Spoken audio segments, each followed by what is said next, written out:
c'est Benoît de Gorg Salut. Factory. Je suis avec Michael aujourd'hui pour vous présenter un petit tricks de jeu sur Bushido et le plus particulier. On rembobine. Non, ça. Je vais le laisser parce que ça me fait marrer. Plus particulièrement sur la faction du temple de Rokan avec un petit décor qui s'appelle l'idole. L'idole en bord de route. Et ça se joue particulièrement. Enfin, moi, je joue avec Maître Ekusa. Vous allez voir ce que on pense que c'est clairement avec. Bah, c'est avec lui que c'est le plus efficace, je pense. Voilà, ça optimise vraiment. On va passer tout de suite au premier tour, parce que on va vous montrer ça sur les deux premiers tours. On va faire simple, on va pas faire un tour de jeu complet, vraiment juste se concentrer sur les mouvements de Maître Ekusa et comment fonctionne l'idole.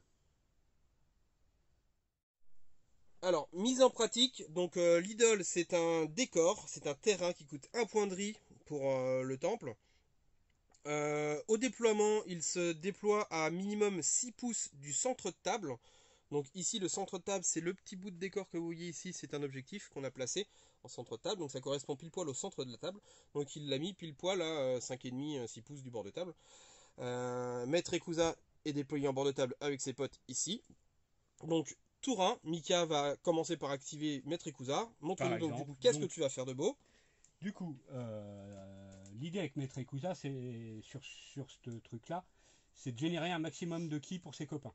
Grâce à sa compétence canalisation 10-8, qui dit qu'il peut répartir jusqu'à 10 ki sur tous les mecs qui sont à 8 pouces de lui. Ça c'est fort. Ça, c'est très fort parce que c'est pas limité à une seule figurine. Il peut vraiment répartir à toute sa faction. Donc ça c'est propre à lui, hein. Moi j'ai pas vu d'autres figurines dans le jeu qui ont ça. C'est vraiment spécifique Non, c'est canalisation, marche allez. comme ça pour tout le monde. Ouais, mais j'en connais pas d'autres qui l'ont, cette règle-là en tout cas. Ah, oui, Il bah, doit pas y avoir des masses dans le jeu, je veux dire, c'est ça que je veux dire. Il doit pas y avoir je beaucoup de figurines qui ont l'ai accès vu à cette capa. que dans le temple et j'ai peut-être une figurine en préfecture qui l'a aussi. Mais Mais c'est voilà, pas très courant. sur lui en tout cas c'est fort parce que vous allez voir donc du coup le trick avec l'idole qui permet d'optimiser encore plus. Donc voilà, donc du coup Voilà. au tour 1, donc tu Donc, actives. au tour 1, le principe, c'est de déclarer. La première activation de Maître Ekusa, ça va être de déclarer une concentration.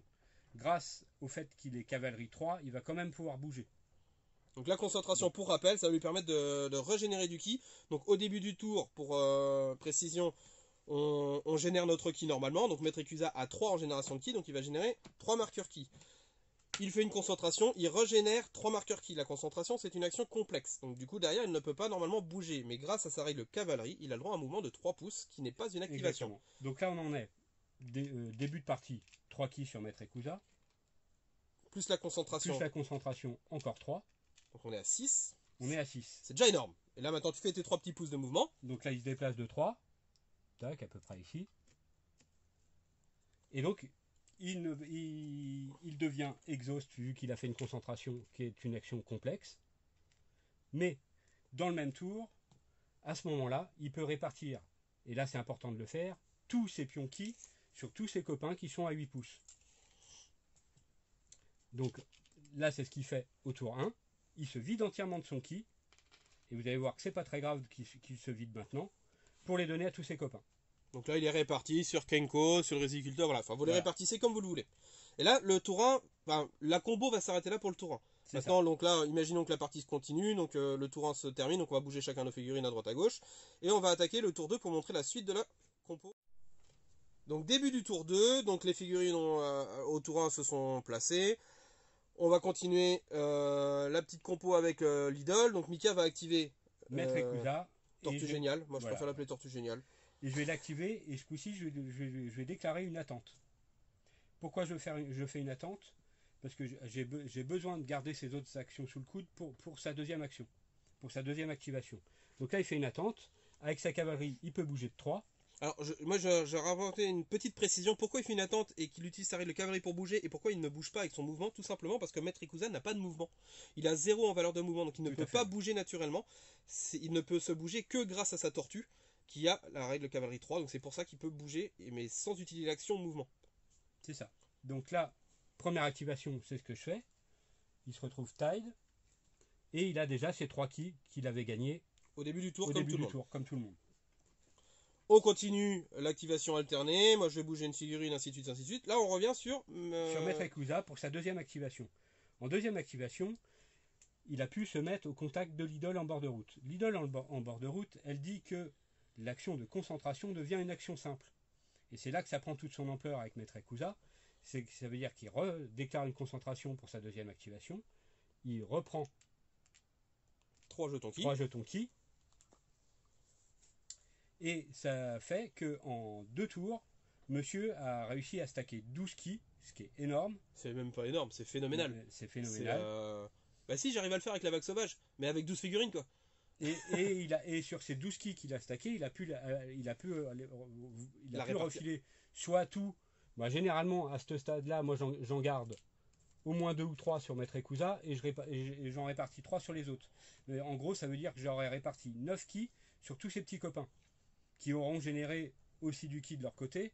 Donc généralement, autour d'eux, j'ai au moins 2 voire 3 figurines dans ma compo qui sont full ki. Et ça, sur les moines, c'est voilà, là vous avez des moines qui sont déjà assez costauds parce que ça reste des moines guerriers. Hein.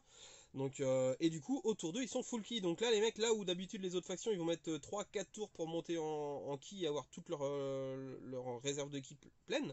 Là, en 2 tours, grâce à cette compo-là, et ben merci Tortue Géniale. Merci Tortue Géniale. Il a 2-3 potes qui sont blindés et là vous pouvez les envoyer au charbon et là les mecs ils vont avoir du répondant. Ouais. Et en plus, comme je dis, il faut pas avoir peur de vider Maître Yakuza parce que là où c'est très fort, c'est qu'il a aussi sensu 10, 8 pouces. C'est-à-dire qu'il peut piquer jusqu'à 10 jetons ki à toutes les figurines à 8 pouces autour de lui. C'est-à-dire que même s'il est vide, il peut quand même récupérer du ki si jamais il a besoin de faire quelque chose. Seulement aux alliés, on est d'accord. Seulement aux alliés, bien voilà, sûr. Donc ce qui fait que voilà, il peut le donner et il peut le reprendre. Donc si ça sent le boudin et qu'il a besoin de faire une action particulière, il a besoin de ki, bah tiens mon résiculteur, toi t'en as pas besoin du ki, tu me le refiles. Voilà, c'est ça. Ouais. Donc, bah, je l'utilise aussi comme ça, Maître Yakuza, on peut placer là à cet endroit-là. C'est les figurines sur lesquelles j'ai pas besoin de ki. Là, en l'occurrence, sur mes paysans. Ils me servent de réserve de ki pour Maître Yakuza qui vient pomper et redonner à qui a besoin. Voilà, donc en plus du fait qu'il va là, maintenant qu'il est en place, il va générer ses 6 jetons ki par tour pour une action simple. Il va pouvoir donc redonner ses 6 jetons ki et en plus il va pouvoir les piquer aux mecs qui n'en ont pas besoin. Donc ça fait dire 6 plus la réserve que vous avez sur certains personnages qui vont pas en avoir besoin. Typiquement un résiculteur, il est là pour temporiser, pour mourir quoi. Il est pas là pour faire des actions héroïques comme certains. Donc tu vas pouvoir les récupérer grâce à la sensu des jetons ki pour les redonner à Kenko qui lui va pouvoir aller foutre des grosses baffes. C'est ça, ouais. Et en général, j'ai au moins 2 moines qui restent pas full ki tout le temps, mais quasiment quoi. Bah là, vu comment tu génères à balle, oui, tu peux dépenser, je veux dire, presque sans compter quoi, parce que tu sais qu'au tour d'après, tu vas pouvoir lui redonner quasiment tout le ki qu'il a utilisé. Donc voilà, donc ça c'est vraiment la particularité du temple, donc de pouvoir générer à mort grâce à Tortue Géniale et la petite compo avec l'idole. Donc l'idole en bord de route, c'est un terrain donc sur un socle de 30 mm qui est infranchissable, opaque, petit et destructible. Il coûte 1 point de riz et il est bien sûr unique dans le deck. Vous allez le trouver dans le deck de la faction Temple de Rokan. C'est ça. J'espère que la vidéo vous a plu. Merci à Mika d'avoir prêté sa voix et ses figurines pour démontrer cette petite trick de jeu. En conclusion, moi je dirais que c'est quasiment obligatoire sur Maître Yakuza, c'est que Maître Yakuza, c'est pas quelqu'un qu'on va envoyer au charbon. Par ses caractéristiques, c'est vraiment un mec de soutien. Voilà. Donc le fait de le laisser coller quasiment toute la partie à un décor, c'est pas vraiment gênant sur lui quoi. Surtout que ses capacités de sensu et de canalisation ont une portée de 8 pouces. Donc une fois qu'on est placé quasiment au milieu de la table, parce qu'à 6 pouces on est quasiment au milieu. Ouais, vous allez toucher le cœur parce qu'il faut penser que l'adversaire va avoir avancé. Bushido ça reste un jeu d'objectifs qui sont bien souvent à peu près au centre de table, donc on va se retrouver la mêlée au milieu de table. Donc là Maître Yakuza il reste un petit peu en retrait tout en restant à portée pour balancer ses exploits ki sur ses potes. Et c'est un gros perso de soutien, donc il est bien à sa place à côté de son idole. Donc c'est pour ça que l'idole pour lui, moi je la trouve très bien. Donc voilà, n'hésitez pas à nous envoyer des petits messages si vous voulez voir d'autres tricks de jeu sur X factions, peu importe, ou un point de règle du livre que vous voulez qu'on mette en œuvre pour expliquer comment s'en servir et à quoi il sert et qu'est-ce qu'on peut en faire. On le fera avec plaisir. Sur ce, je vous dis à plus. Merci Mika, à la prochaine. À la prochaine. Si cette vidéo vous a plu, likez et si vous voulez en voir d'autres, abonnez-vous.